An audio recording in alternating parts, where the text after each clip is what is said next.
Es posiblemente el gran angular f1.4 con mejor relación calidad-precio del mercado. Y es que este Viltrox 13mm f1.4 tiene un precio oficial en torno a los 500 € en la web oficial, pero se pueden encontrar ofertas en internet por menos de este precio. Así que con seguridad estamos ante uno de los grandes angulares más luminosos y asequibles del mercado. Mi nombre es Luis Miguel Azorín y os doy la bienvenida una semana más a Natural Portraits, el canal de YouTube dedicado a la naturaleza y la fotografía natural en el sentido más amplio que podríamos imaginar. Voy a contarte acerca de esta sorprendente lente y vamos a ver cómo rinde fotografiando la noche.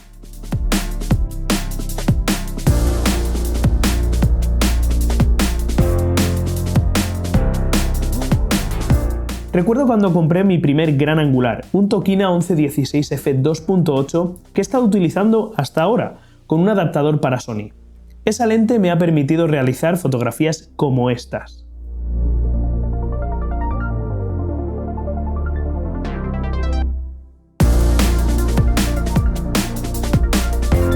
Bien, pues este Viltrox 13mm f1.4 permite pasar hasta el sensor de la cámara 4 veces más luz que el Tokina. Literalmente en fotografía nocturna es como pasar de la noche al día. Y eso que f2.8 ya es muy luminoso. Además, como ves, es una lente muy pequeña, muy transportable y muy apta para viajes.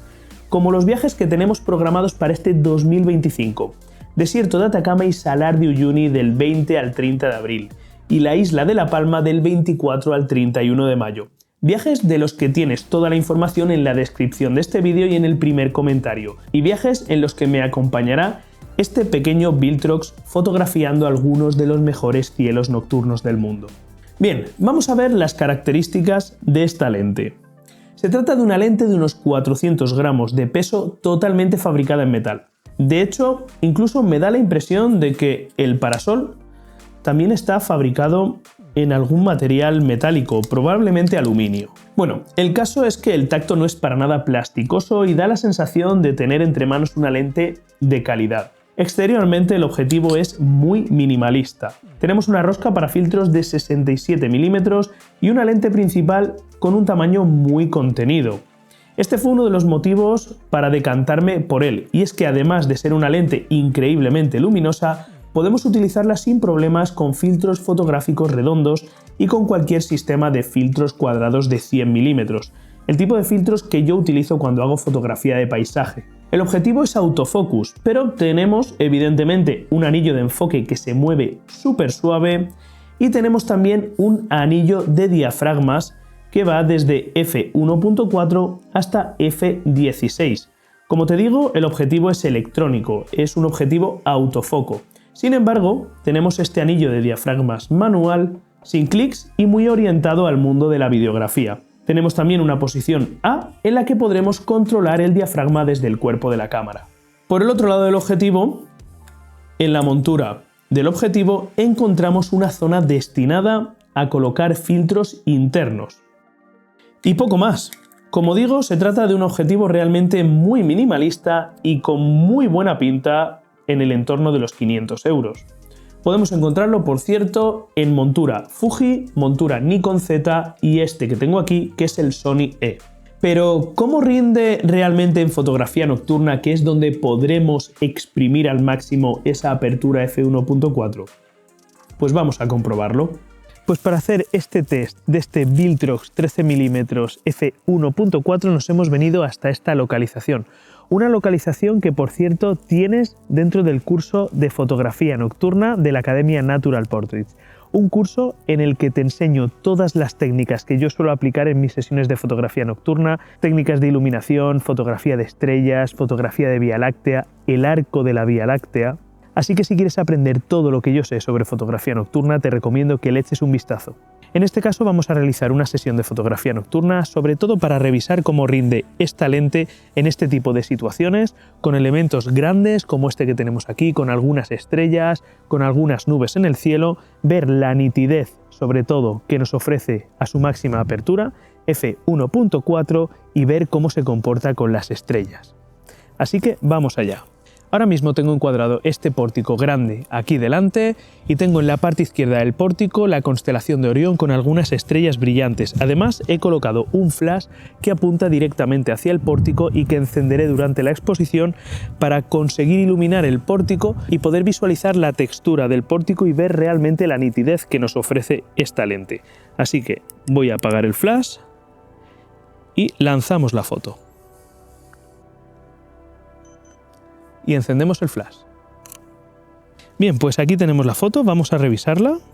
Bueno, no le prestes mucha atención a la iluminación porque es una iluminación muy básica, solamente para poder visualizar las texturas de este pórtico. Pero vamos a acercarnos al pórtico y vamos a ver la nitidez que nos ofrece esta lente a su máxima apertura f1.4. Y bueno, teniendo en cuenta que nos encontramos en una situación de fotografía nocturna, que estamos iluminando con un flash, verdaderamente veo una nitidez más que aceptable a máxima apertura. Pero vamos a revisar ahora las estrellas, que es lo que más nos preocupa a aquellos que practicamos fotografía nocturna, vías lácteas y astrofotografía de paisaje. Vamos a revisar el aspecto que tienen estas estrellas. Por aquí tenemos la nebulosa de Orión y bueno, podemos ver que las estrellas no son perfectas, presentan algo de coma. Vamos a revisar las esquinas e igualmente podemos ver que hay una ligera deformación por coma. Vamos a revisar las otras esquinas. Bueno, en esta de aquí tenemos más o menos lo mismo, estrellas deformadas por coma, pero tengo que decir que es que la imagen está muy ampliada. Vamos a ampliar menos y vamos a ver el aspecto que tiene al 100%. Este es el aspecto que tiene al 100%. Fíjate en esas estrellas, no te fijes en las flechas. Fíjate en esas estrellas. Quitando algunas así muy brillantes, que sí que se muestra la coma de forma más evidente, pues tengo que decir que las estrellas son más que aceptables desde mi punto de vista. Y estamos trabajando a f1.4. Vamos a cerrar un paso de luz a f2 y vamos a repetir la prueba.